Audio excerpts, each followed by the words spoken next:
Welcome to Whispers Beyond, where horror, philosophy, and the unknown intertwine. New full-length stories. Every Friday, your requested nightmares. Every Wednesday. And in the spaces between, whispers of poetry and philosophy, glimpses into the abyss. Like, subscribe, and listen closely. The hunt. The woods had always been mine. For years, I'd hunted these trails through every season and every mood of the forest. My dad used to say the trees kept secrets, but I never paid much mind to that kind of talk. He believed in the old stories, things he'd heard from his dad, who'd heard them from his dad before that. "Don't stay out past the first owl's call," he'd said, more times than I could count. "And if you hear something call your name, you keep walking. Don't answer. Don't even turn around." I'd always smiled and nodded, more out of respect than belief. Ghost stories, campfire tales, folklore, nothing more. In all my years of hunting here, I'd never seen or heard anything strange, not until tonight. I parked the truck just before dusk, right where the dirt road narrowed into the trailhead. The air was sharp, colder than I expected for early fall, and the wind carried the faint, musty smell of decaying leaves. I shrugged into my gear, slung my rifle over my shoulder, and headed into the woods. The forest welcomed me like it always did. The crunch of my boots on the trail, the creak of branches swaying in the breeze. It was familiar, almost comforting. But tonight, something felt off. The usual chatter of birds, the rustle of squirrels in the underbrush, even the distant hum of insects, all of it was gone. The silence wasn't just quiet, it was suffocating, heavy. I told myself it was just one of those nights. Maybe a predator had passed through earlier, and the smaller animals were still keeping their distance. Still, the quiet tugged at something primal in me, something that told me to turn back. I didn't listen. By the time I reached the base of the hill, the last sliver of daylight had bled out of the sky, leaving the forest draped in shadows. I found a familiar spot, nestled between a cluster of young pines, and settled in to wait. The hours dragged. I'd expected the usual sounds of the night to start up by now. The hoot of an owl, the shuffle of a raccoon, the occasional grunt of a boar rooting around nearby. But the woods remained deathly silent. I shifted, adjusting my position to stay warm. My breath fogged in the cool night air, but I couldn't shake the chill that crept under my skin. My rifle felt heavier than usual in my hands, the weight of it a small comfort. The stories came creeping back into my mind then, unbidden. The ones about the voices that called to you, the shadows that moved when they shouldn't, the glowing eyes that watched from the trees. I shook my head, annoyed at myself. I'd never been one to spook easily, but something about tonight was getting to me. Maybe it was the silence, or maybe it was just the way the darkness seemed to press in closer than usual. I stayed for another hour, maybe two, but the woods refused to stir. Frustration began to gnaw at me. The boar must have moved higher up the hill, I thought. They'd been known to climb when the temperature dropped. The climb was steeper than I remembered. The hill rose like a dark wave against the starlit sky, its summit shrouded in mist. My legs burned as I trudged upward, the ground slick with fallen leaves. The air seemed colder here, thinner, and the silence was worse. Halfway up, I stopped to catch my breath, leaning against a tree. I glanced over my shoulder, back down toward the trail. From here, the woods stretched out like a shadowy maze, the path I'd taken barely visible in the gloom. Something about the view made my stomach twist. The forest felt wrong. I pushed the thought aside and kept climbing. By the time I reached the top, my lungs were raw and my legs ached. I leaned against a gnarled oak, my breath fogging in the cold air, and turned to look back. The forest spread out below me, dark and endless. From here, I could see the spot where I'd been sitting earlier, a small clearing nestled among the trees. I froze, my breath catching in my throat. At first, it didn't look like much, just a shape crouched low to the ground, barely visible in the faint moonlight. But the longer I stared, the more wrong it became. Its skin was pale, almost translucent, with patches that glistened unnaturally like something slick with moisture. Veins crisscrossed its body, dark and pulsing beneath its skin, as if they were alive on their own. It was humanoid, but only just. Its proportions were distorted in ways that made my stomach churn. The arms were too long, the elbows bending backward at sharp, unnatural angles. Its fingers, if I could even call them that, ended in claw-like points that scraped the dirt as it moved. It sniffed the ground like an animal, its head jerking from side to side. And its neck, it wasn't a neck at all. It stretched and contracted like a worm's body, the vertebrae beneath twisting audibly with each motion. But it was its face that rooted me in place. The features were blurred, as though they'd been smeared like wet paint. There was a mouth, but it didn't belong there. Too high and too wide. The lips peeling back to reveal jagged yellow teeth that seemed to vibrate with some silent internal energy. And then its eyes opened. They weren't eyes in any normal sense, more like two circular wounds, raw and glowing faintly with a sickly yellow light. They weren't just staring at me. They pierced me, as though they could see every thought, every weakness, every shred of fear I was trying to bury. It moved again, its body snapping upright with a fluidity that defied logic, the bones cracking audibly as its limbs bent in ways they shouldn't. It turned its head sharply, like a predator locking onto its prey. I couldn't tell if it was smiling or if the shape of its mouth just happened to twist that way. But when it opened, the grin stretched wider and wider, splitting the lower half of its face apart like an old wound tearing open again. Strings of dark, viscous fluid stretched across the gap, dripping slowly into the dirt below. And then it spoke. Help me! The voice was impossibly clear, high-pitched, soft and innocent. It wasn't the voice of a creature. It was the voice of a little girl. But hearing it come from that thing was like being submerged in ice water. The words didn't match its grotesque, malformed mouth. They didn't match anything about it. It wasn't just wrong, it was offensive, an affront to everything natural and sane. I wanted to look away, to close my eyes and pretend this wasn't happening, but I couldn't. My body refused to move. I was trapped in its gaze, in the unbearable weight of its presence. And then it dropped to all fours, its claws digging into the earth with a sickening crunch. Its body twisted as it moved, the spine curling outward until it looked more insect than human. It threw its head back, the neck elongating unnaturally, and I knew it was going to speak again. When it did, the voice echoed through the forest, louder and sharper this time. Help me! The sound made my skin crawl, not because of what it was, but because of what it wasn't. It was too clear, too loud, too deliberate. Like something that had heard a little girl once and was trying to imitate it. I stood frozen, the rifle heavy in my hands. My heart screamed at me to run, but my legs refused to move. Then my foot slipped. A single brittle leaf cracked under my boot. The figure stopped. Its head snapped toward me with unnatural speed, its glowing eyes locking onto mine.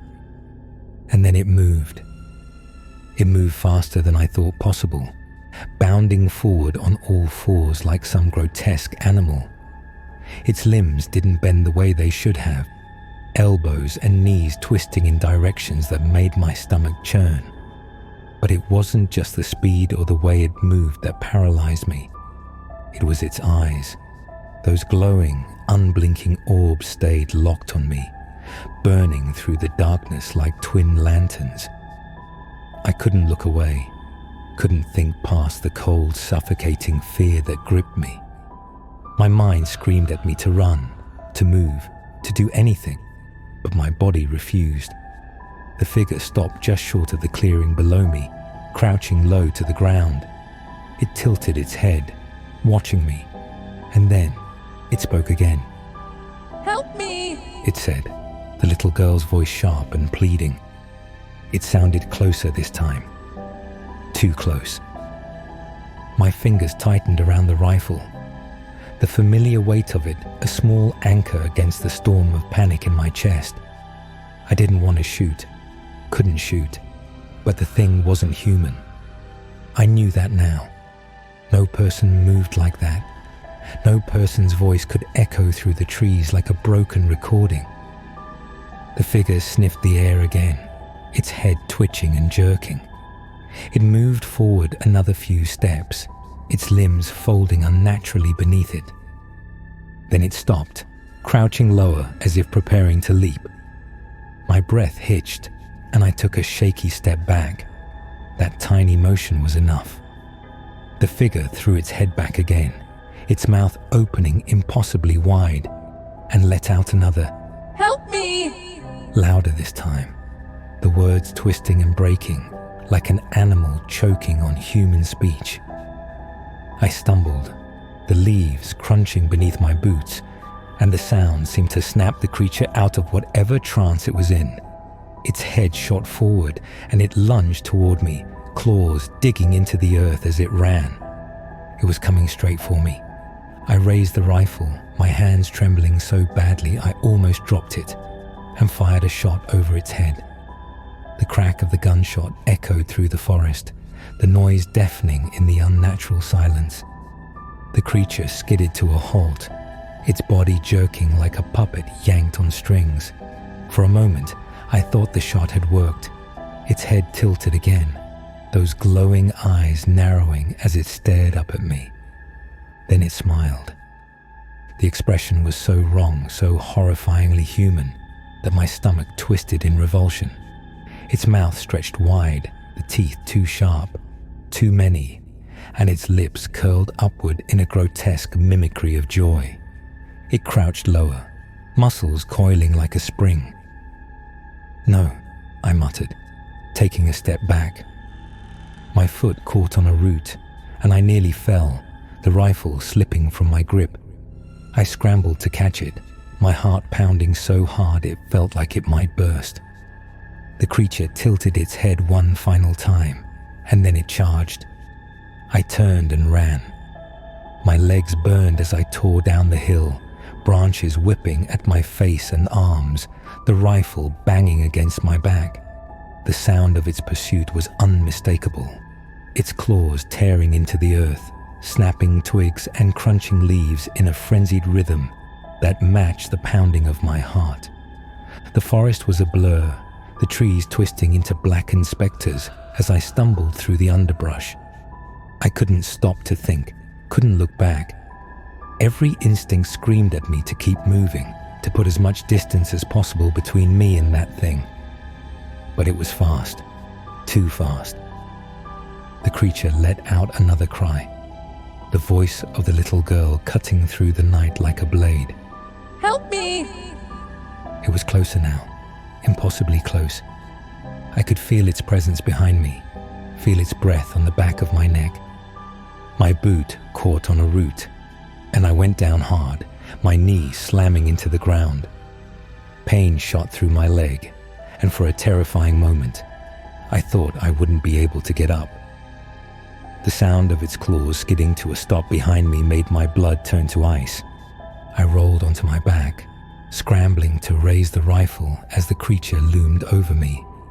Its glowing eyes burned in the darkness, its mouth stretched into that grotesque smile. Help me, It said again, softer this time, almost a whisper. My shaking hands found the trigger, and I fired. The shot lit up the forest for a split second, and the creature recoiled, a screeching wail tearing from its throat. I didn't wait to see if it was hurt. I scrambled to my feet and ran, the pain in my knee forgotten in the rush of adrenaline. The sight of my truck in the clearing was like a lifeline. The metal frame glinted faintly in the moonlight, a beacon of safety in the sea of darkness. I ran faster, my breaths ragged and burning in my chest. The forest seemed to close in around me, the shadows stretching and twisting as if the trees themselves were reaching for me. The creature's footsteps were quieter now, but I knew it was still there, watching, waiting. I burst into the clearing, throwing myself against the side of the truck. My fingers fumbled with the door handle, shaking so badly it took 3 tries to get it open. I climbed inside, slamming the door behind me and locking it in one motion. The rifle clattered to the passenger seat as I jammed the keys into the ignition. The engine roared to life, and I threw the truck into gear, gravel spraying as I sped away from the clearing. My pulse pounded in my ears, and my hands gripped the steering wheel so tightly my knuckles turned white. The forest blurred past me, the dirt road winding and uneven, but I didn't care. I just had to get out. The further I drove, the more the tension began to ease. My breaths slowed, and the pounding in my chest began to subside. I glanced into the rearview mirror, half expecting to see glowing eyes staring back at me, but the truck bed was empty. I let out a shaky laugh, more out of relief than anything else. I was safe. I had made it out. But then I heard it. It was faint at first, barely audible over the rumble of the engine. A soft, high-pitched whisper. Help me. My hands tightened on the wheel. The whisper came again, louder this time. Help me. My stomach twisted into a knot, and my eyes darted to the rearview mirror. For a moment, I saw nothing, just the darkened bed of the truck. And then it moved. A pale, hunched figure shifted into view, crouched low in the bed of the truck. Its glowing eyes met mine through the glass, and its mouth curled into that horrific, unnatural smile. Help me, it said again, in that same little girl's voice. The truck swerved as my hands jerked the wheel, nearly sending me into the ditch. My heart was racing again, hammering so hard it felt like it might burst. I glanced back in the mirror, desperate to convince myself that what I'd seen was just a trick of the light, a figment of my terror-soaked imagination. But the creature was still there, crouched low in the bed of my truck, its glowing eyes boring into me through the glass. It tilted its head, its smile stretching impossibly wide. Help me, it said, the voice now soft and mocking, each word drawn out like a taunt. I slammed my foot on the accelerator, the engine roaring as I pushed the truck faster down the winding dirt road. Gravel sprayed beneath the tires, and the forest whipped past in a blur. I didn't know where I was going, didn't care. I just needed to get away. But no matter how fast I drove, I couldn't shake the feeling that the thing in the back of my truck wasn't just following me. It was enjoying this. My mind raced as I tried to think of a plan. I couldn't keep driving forever. I needed to stop the truck, get out, confront it. Anything to end this nightmare. But the thought of facing it, of seeing those glowing eyes up close again, sent a wave of nausea rolling through me. Help me, it said again, louder this time. The words seemed to vibrate through the cab, filling the small space like a swarm of bees. I reached over, fumbling for the rifle on the passenger seat. My hands shook so badly that I nearly dropped it, but I managed to grip it tight. I pressed the brake hard, the truck skidding to a stop in the middle of the road. The silence that followed was deafening. The only sound my ragged breathing and the faint creak of the truck settling. For a moment, nothing happened.